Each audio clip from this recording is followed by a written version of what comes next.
Good evening, everyone. Welcome to call 15. Holy cow, we're reaching the end stretch here, and I'm just so in love with the laws and so in love with showing you how the laws work and how you get to use them in your life. Before we go into, we're going to cover 3 more laws tonight, laws to use when nothing is working. And then I have what's called the perfect combination that I want to share with you, which is the harnessing the power of your mind and leveraging the power of the universe, and showing you by using those 2 things with one of the laws and one of the ways we harness the power of our mind, what it does and what it can create in our life. So I'm super excited to share that with you. I know there have been some people that have been bumping up against something called circumstances. And this happens to all of us all the time. It's one of the toughest parts of causing the creation of something, because our circumstances are so compelling.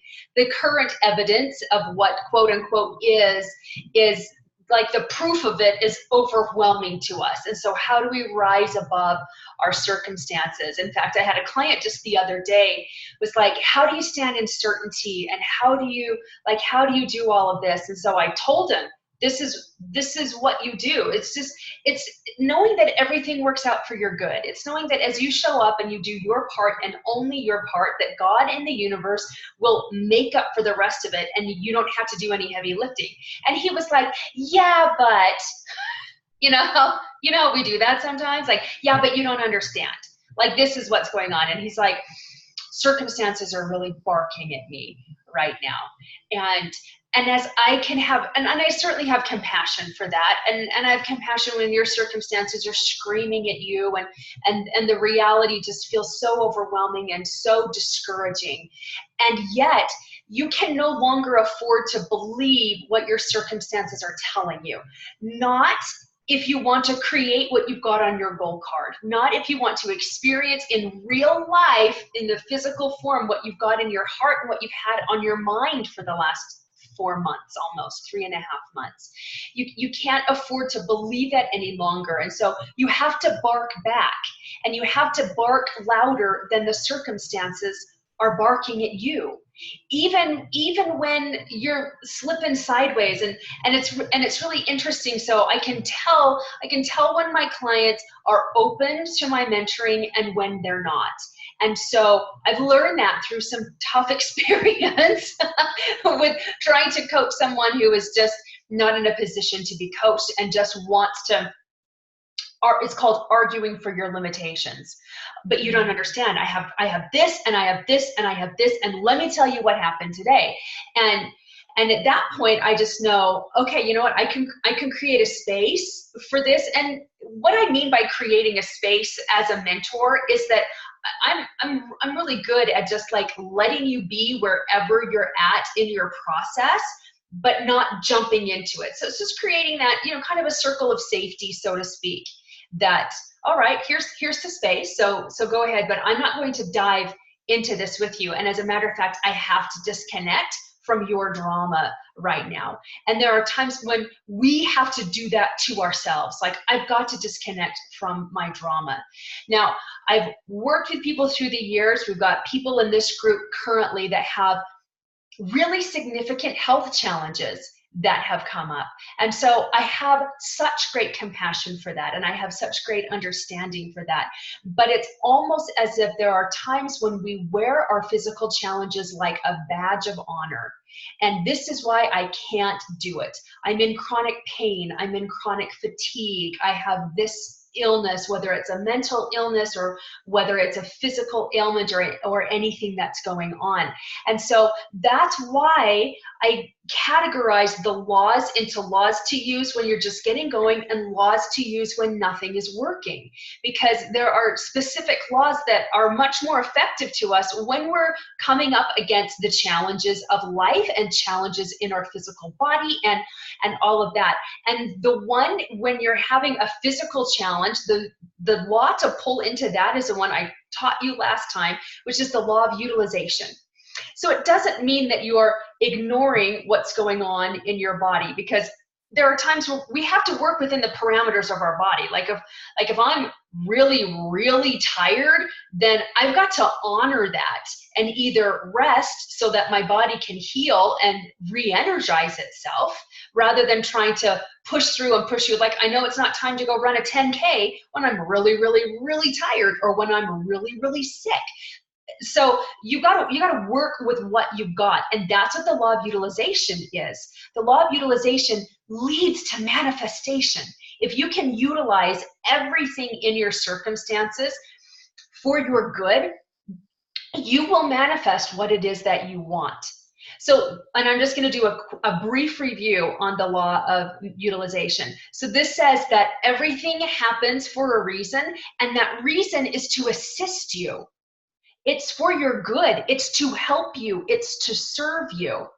You know, and we've heard that saying a lot. Everything happens for a reason, and it's learn the lesson. But if we'll stop brushing it off and really understand that this is one of the ways the universe is set up to support you, every single thing you've been given, whether you've been in a horrible accident, whether you've had chronic health issues for your whole life, whether you've suffered through some sort of abuse that you're still healing from, every single thing without exception is there to help you move forward. It's there to help you actually feel more joy.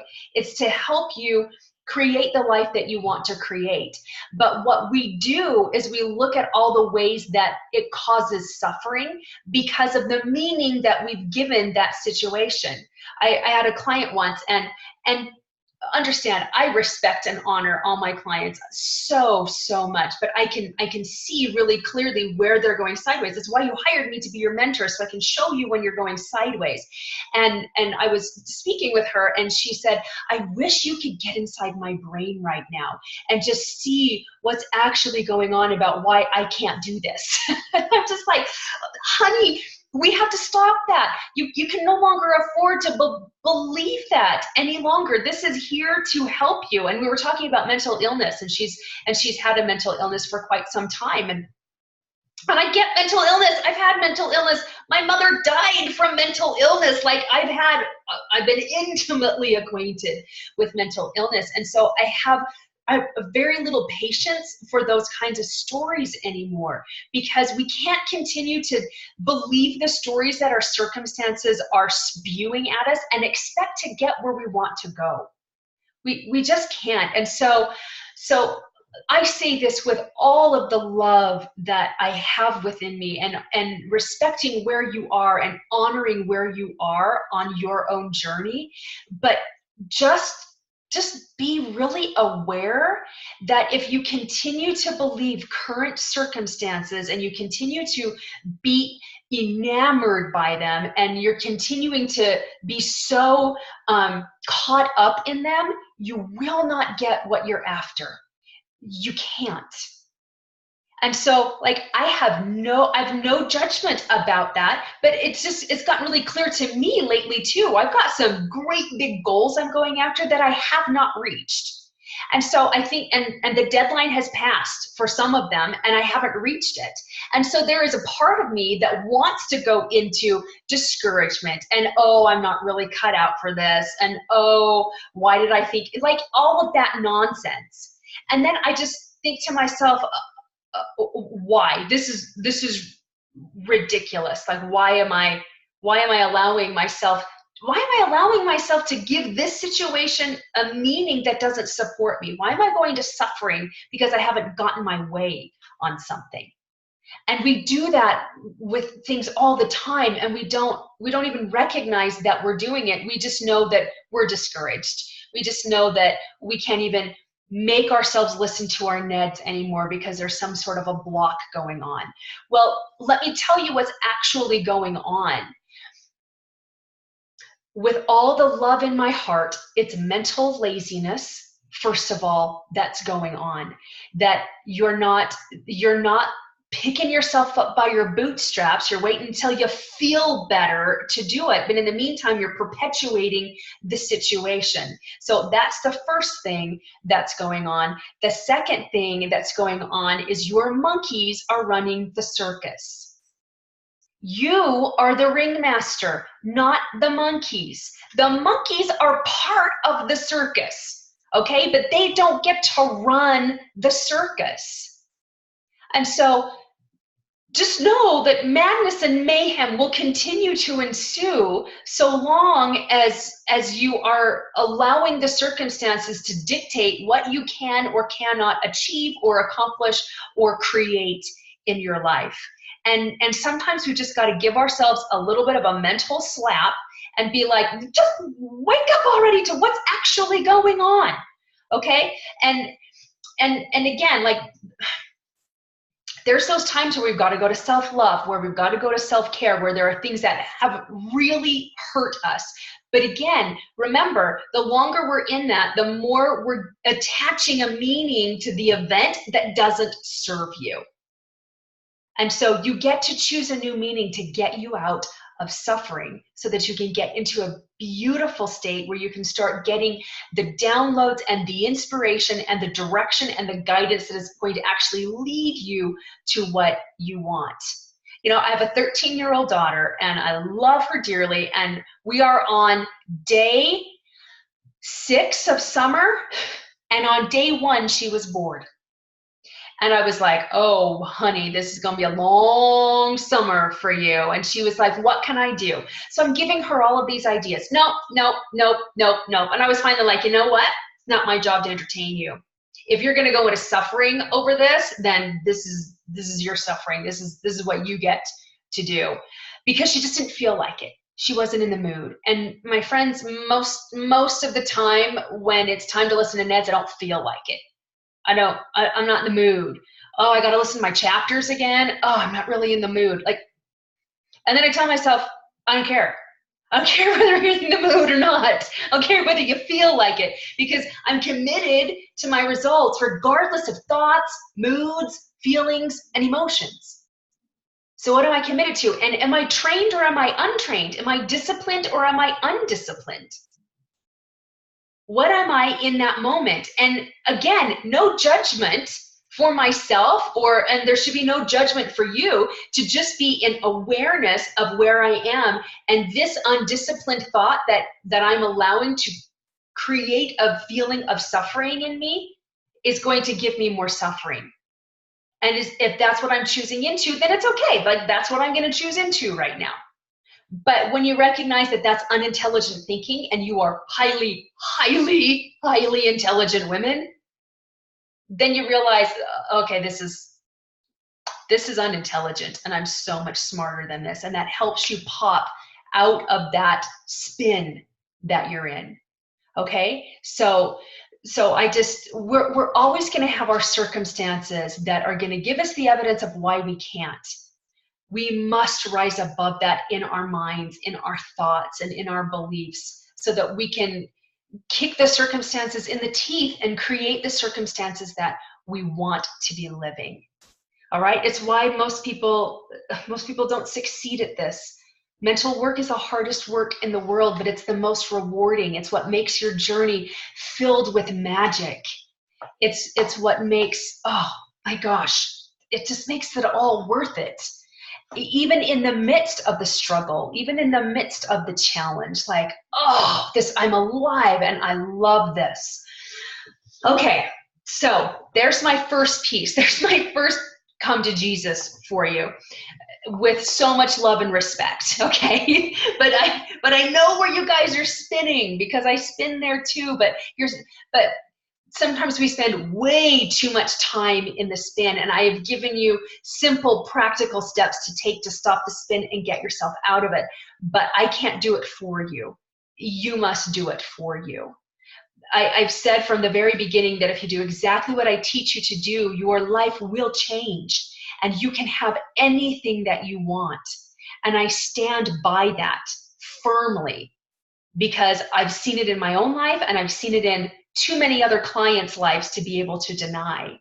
But if you haven't gotten any closer or much closer to what you want, this is when you get to take a real honest inventory for how you've shown up for yourself and for your dreams. All right? So let's go into the law of projection.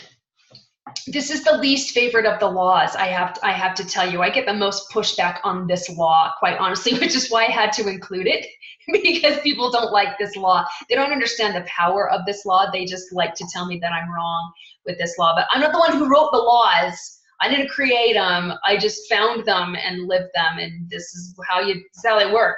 All right, so the law of projection says that every aspect of yourself is reflected back to you. Everything that you perceive outside of yourself is a mirror of something inside you. Okay, so everything you see outside is a projection. A really easy way to remember this law is if you've spot it, you've got it.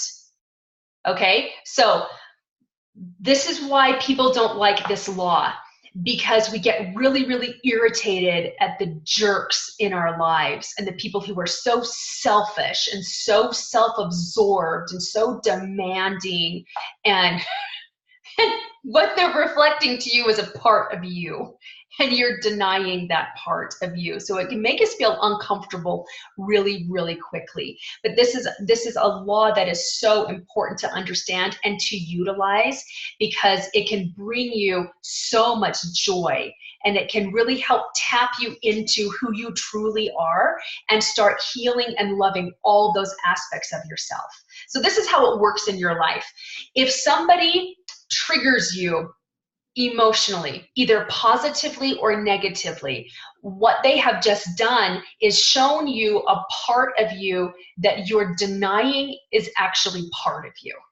Okay, so let me give you a for instance. I was in a 3-day event, and then we were doing lots of like deep inner work, and so we were paired up with these buddies, and we had to be buddies the entire event. We had to eat meals together, we had to sit together, we had to do every exercise together. And the woman that I was paired with only ever talked about herself. She never asked a thing about me. It was all about her all day long. And these were 12, 13-hour days. Okay, these were long days. And I found myself getting more and more irritated that all I had, it was just about her. And we had to listen to her story all the time and over and over and over again.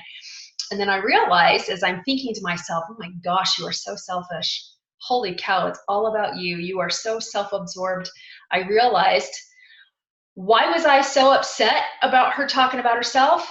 Because there was no room for me to talk about me.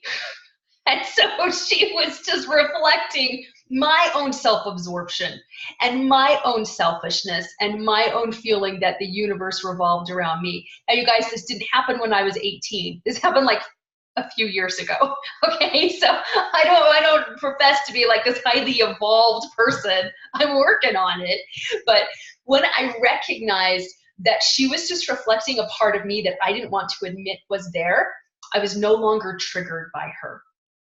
So a really powerful exercise that I have done, if you're upset with somebody, you can get a piece of paper and write down their name on the top of the paper and say, she is so rude. She is so obnoxious. She is so ridiculous. Like whatever those words are that are coming to your mind when you're feeling hurt, when you're feeling triggered by somebody in a negative way, you're going to write that down. And once you've got it all out, you're going to cross out she is or he is and write I am on top of it. I am so rude. I am so obnoxious. I am so selfish. Like all of those words. You're going to cross it out and own that part of you, because you wouldn't recognize them as being selfish if you didn't already see it in you. Like if you don't have that quality, you don't recognize it in somebody else. That's why little children don't ever say you're so selfish. They don't recognize that. They don't, like, I'm talking super small children. All right. They don't recognize it in other people. Like I remember well, I don't remember. My dad would tell this story. They lived in Georgia for a little while when my older sister was very small, and she had a little black friend that she played with. And she came home one day and said, I found out what the difference is between me and the friend. And I don't remember the friend's name. And my dad was like, oh, we're going to have a talk about race or skin color or whatever. And he's like, oh, what's the difference between you and your friend? And she said, she has curlier hair than I do. That was the only difference that she noticed. Okay, so when we're seeing qualities in somebody else, it's because we're recognizing them in ourselves, but we don't want to admit it. All right, so once we've written this down and we've gotten really honest that these are qualities in us, now there are some qualities that we're like, no, I'm not that way. Have we ever been that way though? So sometimes it makes it easier for me to swallow to say a part of me is selfish. A part of me is rude. A part of me is insensitive. All right, I can own that a whole lot better because I know, like, I'm working on that. I'm working on compassion and I'm working on like all of that. But I can't say, oh yeah, there's a part of me that's totally insensitive. Yeah, I can own that. So when you see that, the next step after that is to just love that part of you and to heal that part of you, because there is an appropriate time for selfishness. Like there really is. When we don't have anything else to give, it's a really great time to be like, my cup's empty, so I gotta go fill it. And okay, we'll call it selfishness if that's what we're gonna call it. But there are times when we need to be selfish. There are times when we've got to be obnoxious to our children, for instance, or to get somebody's attention, or to do a pattern interrupt. I remember I was reading a book. It's called The Dark Side of the Light Chasers, and Debbie Ford wrote it. And she talks about the law of projection. And she said she was in this class, and the woman told her, and if my language offends you, forgive me, but I'm just quoting from what the story was. The woman who was running the class looked at Debbie and said, "You're a real bitch. Do you know that?" And Debbie was just floored by that. And she was floored by it because she'd been working really hard not to be a bitch anymore. And so she was just like, oh my word, what in the world? And so the facilitator, the moderator who was running it was like, when has it been a good time for you to be a bitch? When has it actually served you? And she was like, well, we've been doing some remodeling in our house, and the contractors are lazy and they're not stepping up and they're doing crappy work. And so I get in their face about it. And so they pretty much think I'm a bitch. And she's like, has that served you then? Has that helped you? Absolutely. Does it give us license to be inappropriate and to just, all the time to people? No, it doesn't. But there are times when there are those negative qualities that actually serve us and they help us to move forward. So when we can see that and own that part of ourselves and then heal that part of ourselves, then when we see it in somebody else, we're no longer triggered. So people are one of two things for us. They're either a mirror or they're a lesson. When they trigger us, they're a mirror. So they're just reflecting something in us that we haven't owned. It's an aspect of us we haven't owned yet. If we're just observing their behavior, but we're not triggered by it, they're a lesson. And so when you heal that part of you and you're still observing that behavior, but it doesn't have any sort of an effect on you, that's when you know, oh, they're just a lesson. They're a lesson right now. So let me show you how this showed up in my life. So for a very long time, I thought I had really crappy parents. And I was like, I know how to be a good mom. I'll just do the exact opposite of what my parents did with me. And I'll know I'm a good mom. So I was all kinds of highfalutin about what a great parent I would be because my parents were not good at parenting. And they're not the kind of grandparents that I would feel is ideal for my children. All right, they're wonderful people. I'm very fond of them. They don't meet the needs of my children as grandparents, and it used to really trigger me about how lousy they were. So then it was like, what part of me is a lousy mother? How am I a lousy parent? And it got to the point where I could see what they were doing. And once I healed that part of me, and it doesn't take very long to do, it's just owning it and loving it and embracing it. That's, you know, that's all that is.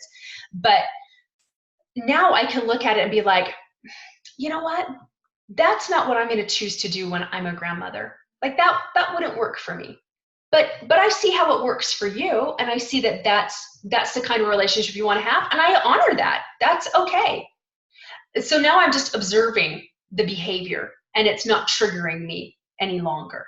All right, so that's how you know that you've healed that part of yourself. Now can you see why people hate the law of projection? Because we don't like to admit our weaknesses. We don't like to admit our shortcomings. But when we can see it and heal it, it becomes so, so powerful.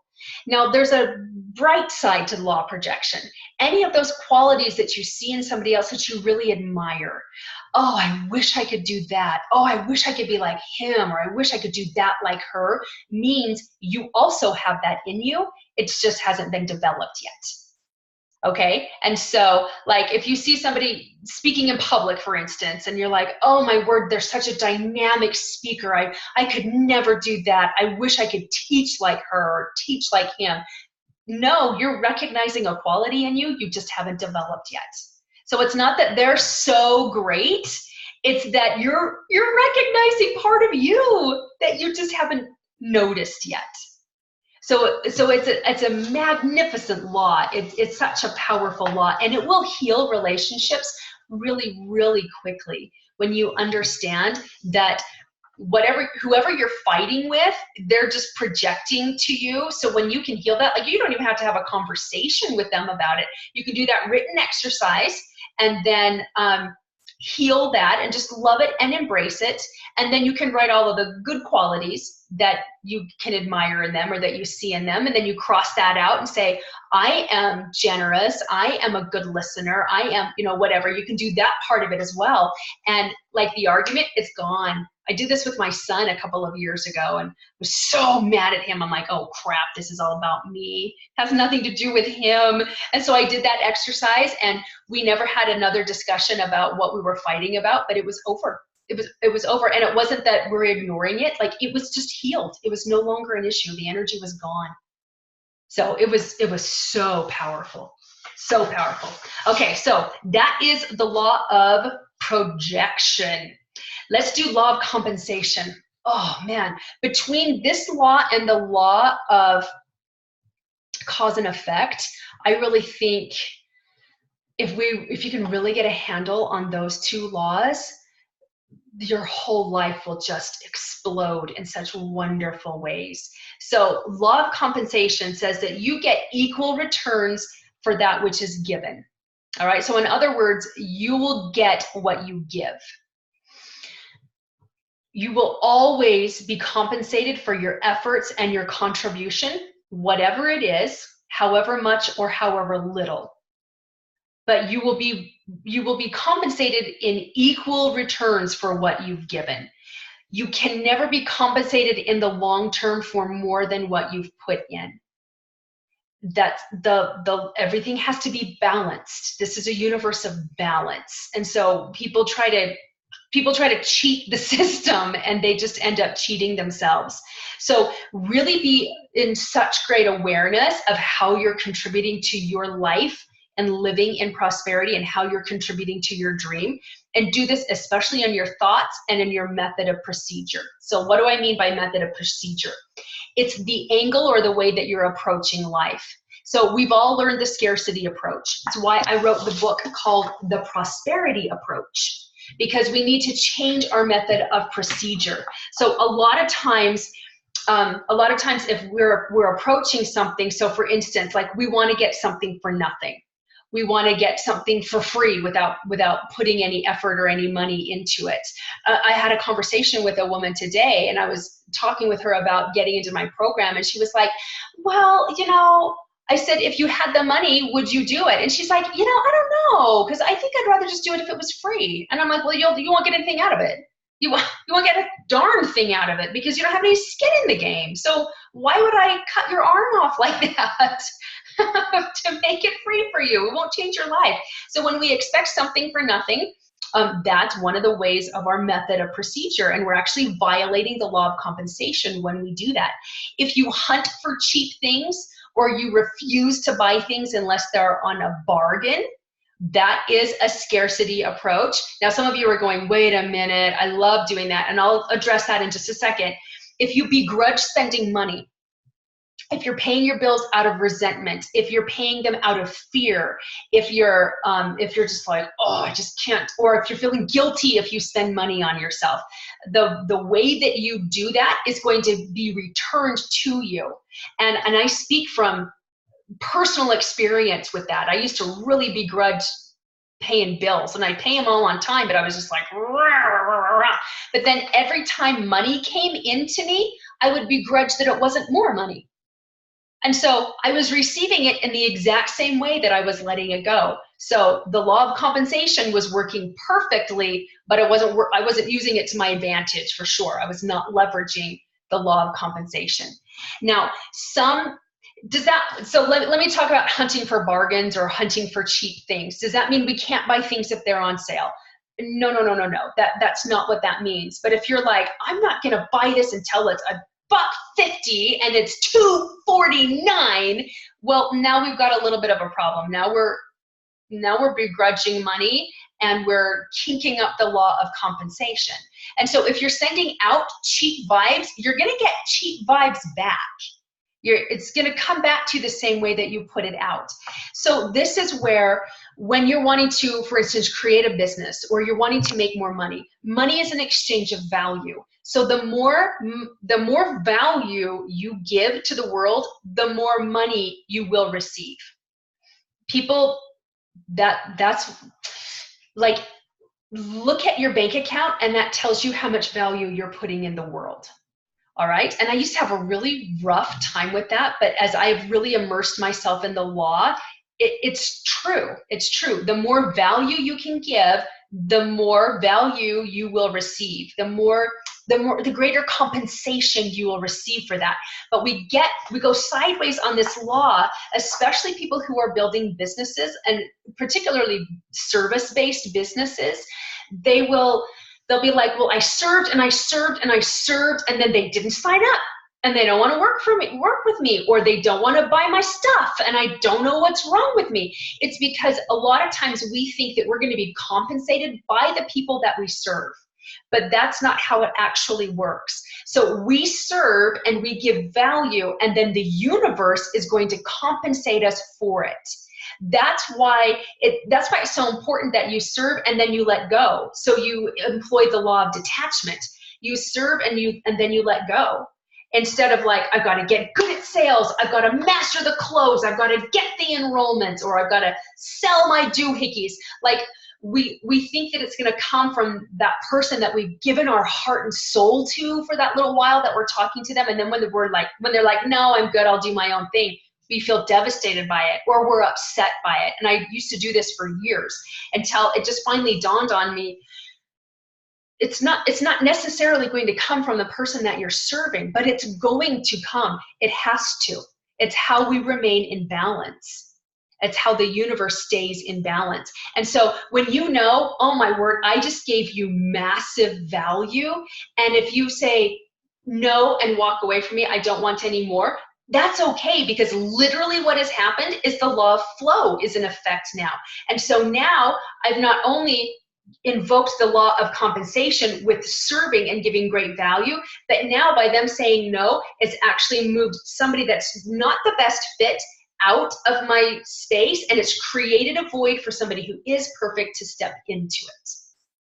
And so then I just get to keep serving and I just get to serve, and I get to offer value or give them value, impact their life, offer what I have. If it feels like a good fit, they'll do it. If it doesn't, or if they're scared, then they won't. And that's okay, because somebody else will come in. It's how you can stay in a really beautiful state, no matter what is going on in your circumstances. If you're trying to build a business, if you're trying to get a raise, if you're trying to, bring in more money, just offer more value. and the law of compensation will come in and work for you every single time. It is such an amazing, it's such an amazing law. It's so much fun. All right. And an interesting thing with law of compensation, if you're not hunting for things, and I'm only going to get them if they're cheap, if you let go of that, then you actually find things on sale more often than not.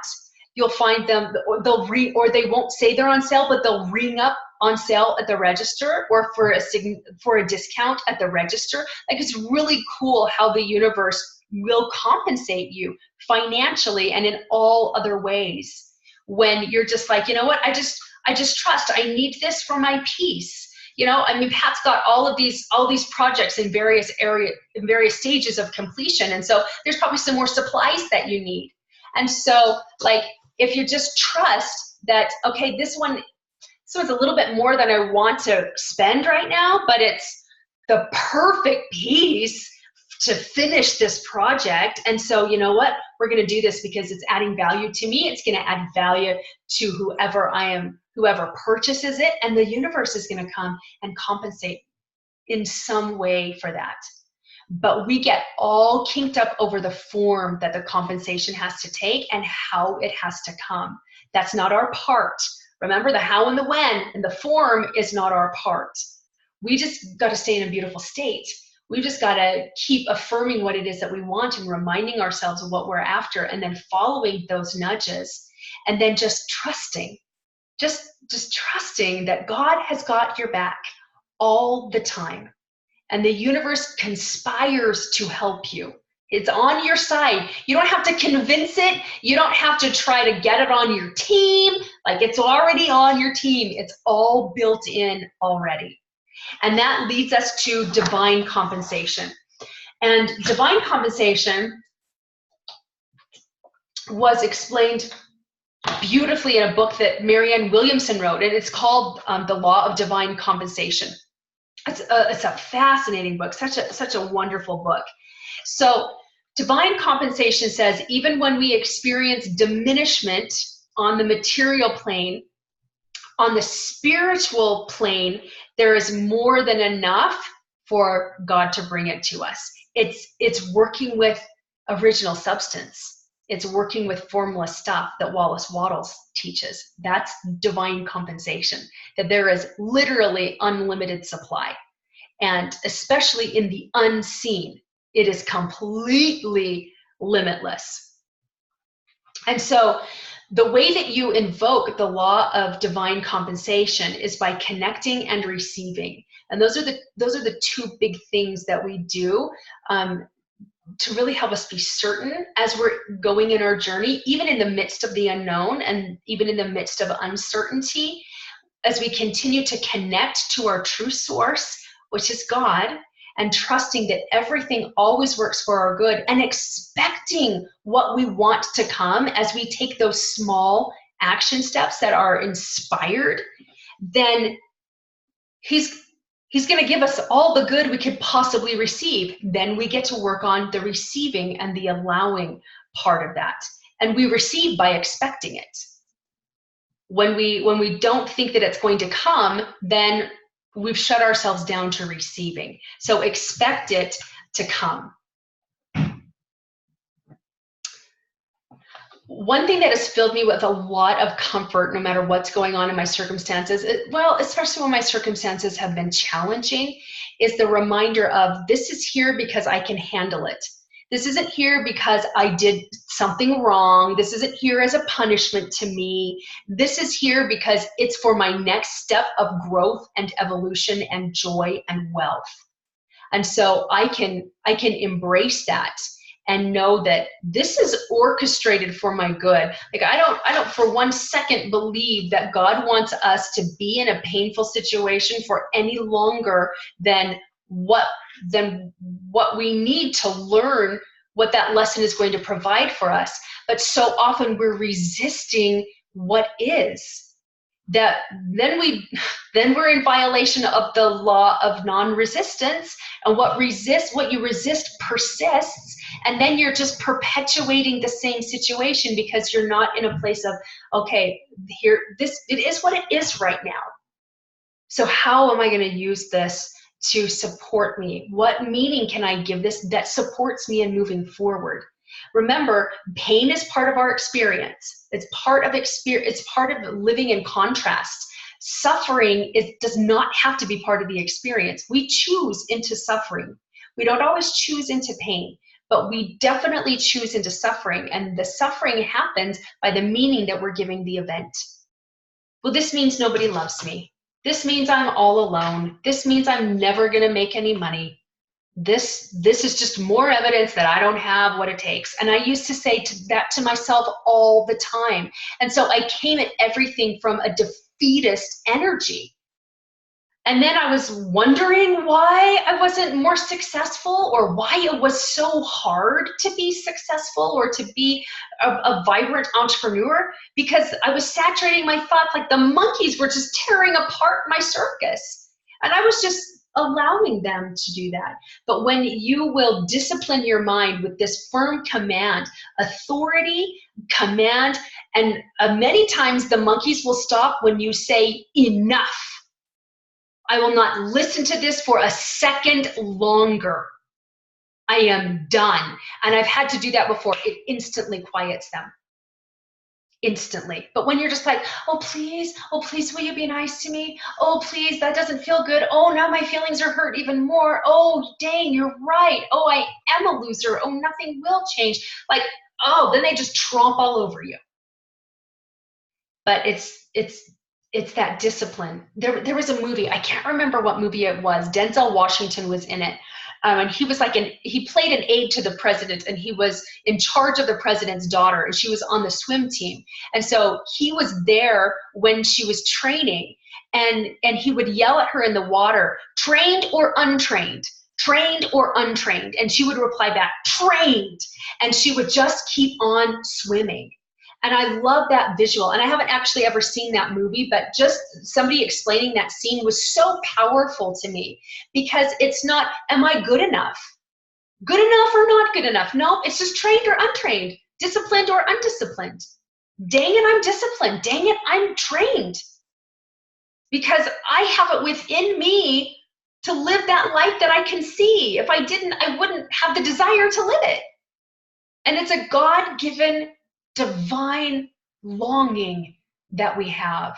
It's when we have the current circumstances that we're in that are no longer tolerable for us, it's called divine discontent. And it's when our spirit is finally, like we're finally listening to our spirit say, we are so much bigger than this.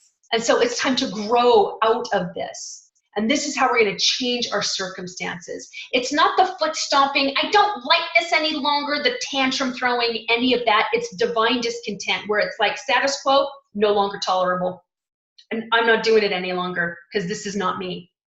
And that is one of the most empowering feelings that you can have, when it's just like, I don't know how it's going to change. I just know that it is, because I am, because this is beyond ridiculous at this point.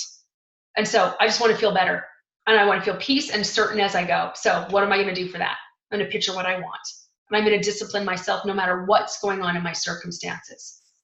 So powerful. All right, now I want to give you the perfect combination, all right, between harnessing the power of your mind and leveraging the power of the universe to change anything that you want.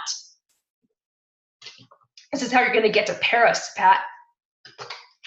Tomorrow, this is how you're going to build your business.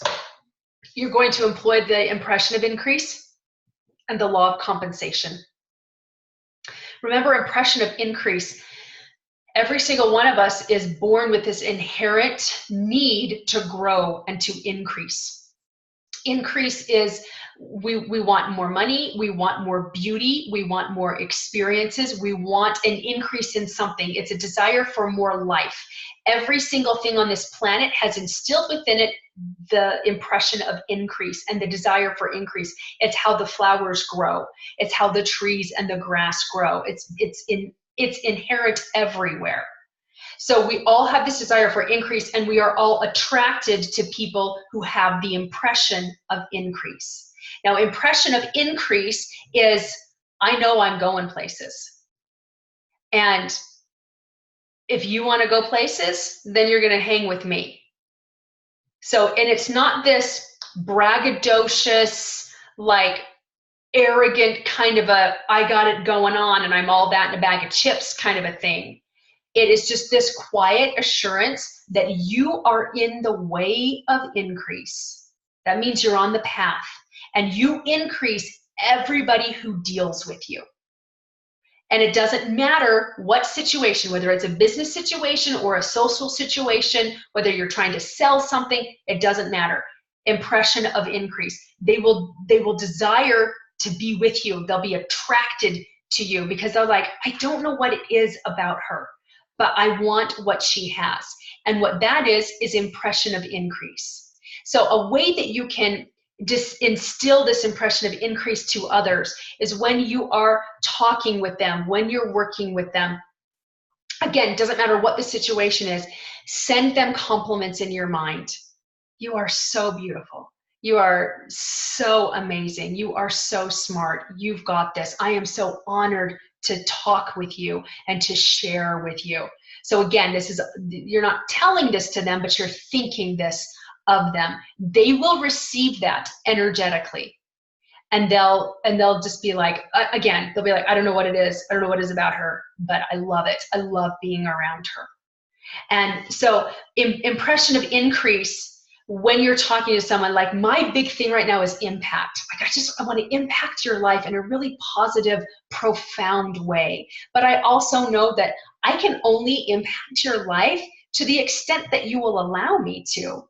And I'm okay with that. I'm okay with wherever you are in your journey. And if I can impact you a little, then I'll celebrate that. And if I can impact you a lot, I'll celebrate that with you as well. But I also need to employ the law of compensation so that I can then let go of the results that you may or may not receive by me impacting your life.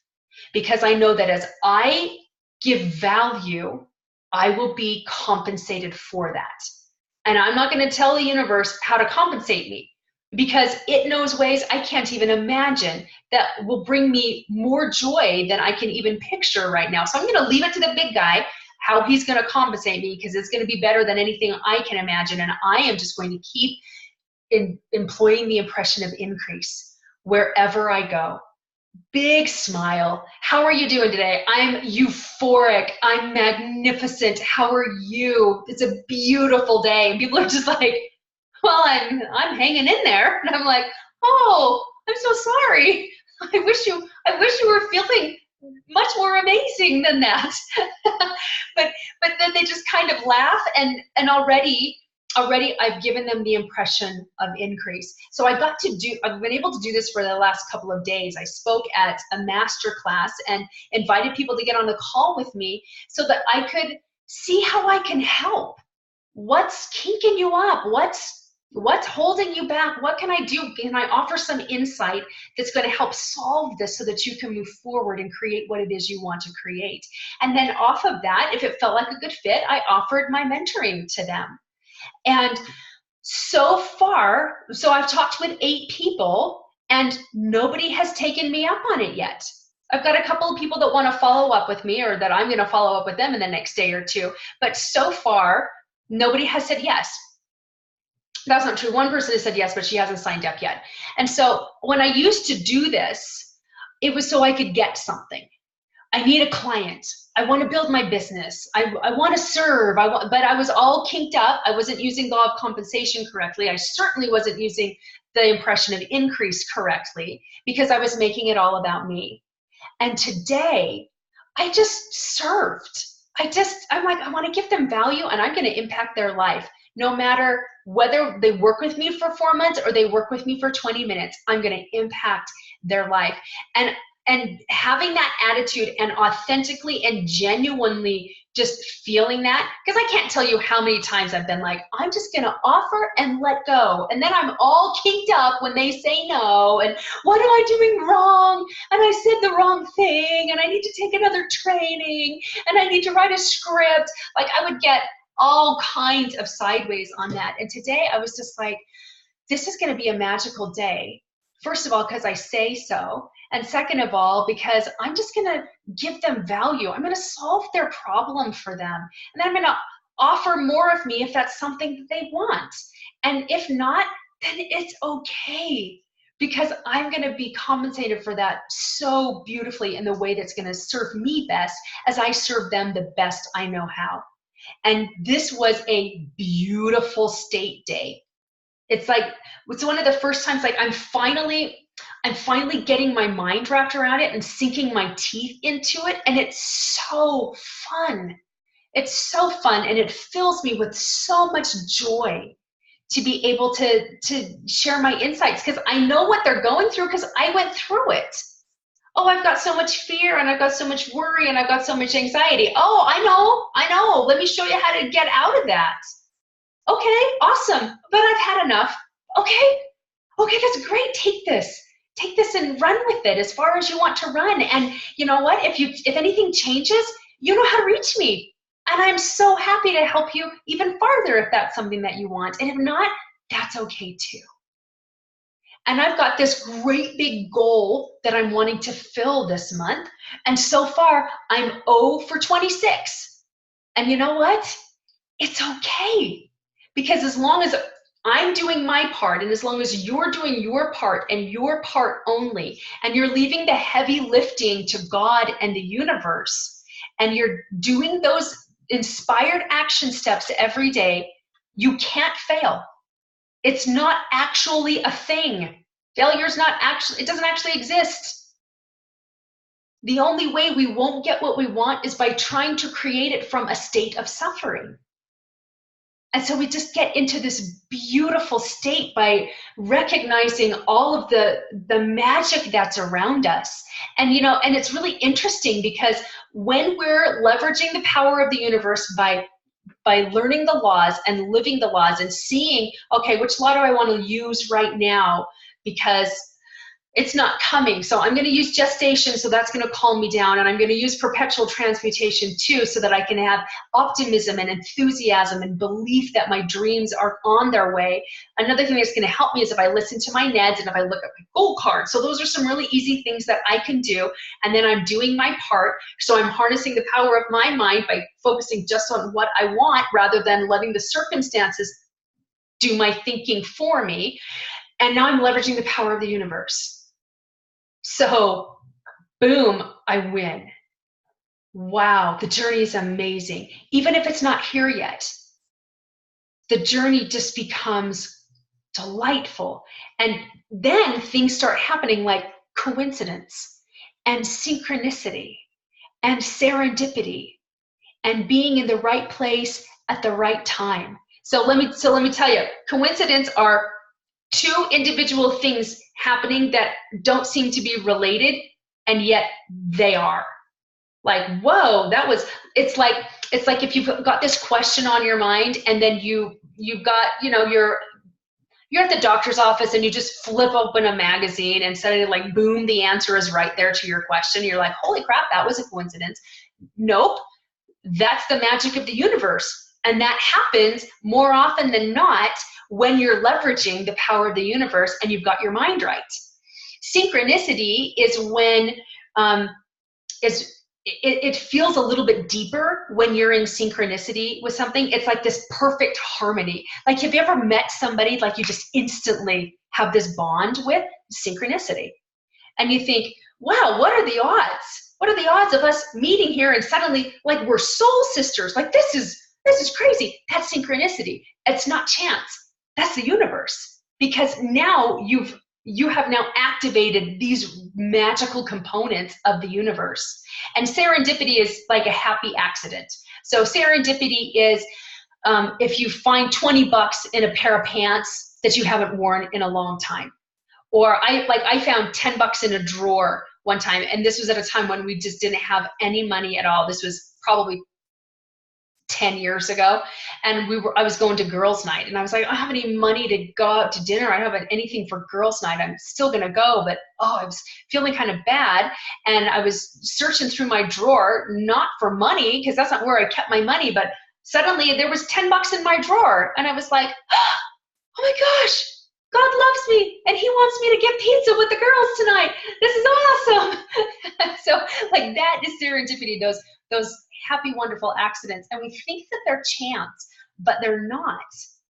It's the magical, fun part of the universe that we now open ourselves up to being able to receive and partake in, because we're just doing our part and we're focusing on what we want. Those are the two things you do. You ask, what's my part and what do I want? And then you just move forward in that. And I know you're thinking, oh, she makes it sound so easy. And it's simple. We got to get our beliefs aligned with what it is that we want. Because remember, the conscious mind works to manifest results. The subconscious mind works to manifest beliefs. And of the two, we will always, always, always manifest our beliefs. That's why those NEDs are so critical, because we've got to get the belief to match the result you want. Otherwise, you're not going to get your result. You can't, because the subconscious runs the party, not the conscious. But we use the conscious to change the programs in the subconscious. We use the conscious to harness and leverage the power of the universe. So the conscious is also very, very powerful, but you're not going to think your way into easy results using just your conscious mind. That's why we've got to do the subconscious work too, to get our beliefs to lead us to our results. And then life gets to be magical, and life gets to be delightful and easy, even when you're facing a challenge that can feel a little scary. It's like, but I've got this, because I'm supported by the most powerful being in the universe, first of all, and with all of these laws that he's just built into the universe that naturally support me when I will align myself to these laws. And I can't fail. So like every day gets to be this day that is just beautiful. And when, like, so my direction that I got yesterday was to stay present in the moment. I ask God every day, what do I need to change about myself in order to get my goal? And that's a really powerful question that you can ask in a meditation. And I actually just do automatic writing, so I do it in my journal. And so that's a question that I ask. And yesterday it was stay present in the moment. Don't try to go too fast. And I was like, okay. And I actually had a lot of places I had to go. And without fail, I got stuck behind somebody slow. Every single place I was trying to get to. And instead of getting irritated by that, I was like, oh, this is God reminding me I need to stay in the present moment. I need to be patient. And I need to just enjoy where I am. And I was able to stay in a beautiful state. And I don't usually stay in a beautiful state if I'm stuck behind somebody slow. I get all kinds of indignant about that. Self-righteous, like, don't they know where I'm going? I've got someplace important to be. And nope, you need to be right here in the present moment. And then those just served as reminders to me instead of irritants to me. And that's what you get to open yourself up to as well. So my friends, pretty intense call tonight. I hope this was helpful. I hope this was valuable. Was this worth staying up late for? Absolutely. Awesome. Thank you so much. We have our last call. Oh my gosh, I can't believe our mastermind is wrapping up. So we've got our last call next Thursday at 7 p.m. Mountain. And I'm going to be extending an invitation to do a wrap-up call privately with each of you. And so I'll either be sending you an email or I'll send you a private Voxer and we can get on the calendar to see how I can support you going forward, what you're still bumping up against with what I've taught you, so I can give you some insight there so that you're not just like, okay, and now where do we go from here? You have everything you need, all right? So next week is putting it all together. It's the putting it all together week, so that you've got a plan in place for moving forward. And it's going to sound very familiar because it's what we've been teaching. It's what you've been learning for the last 15 weeks.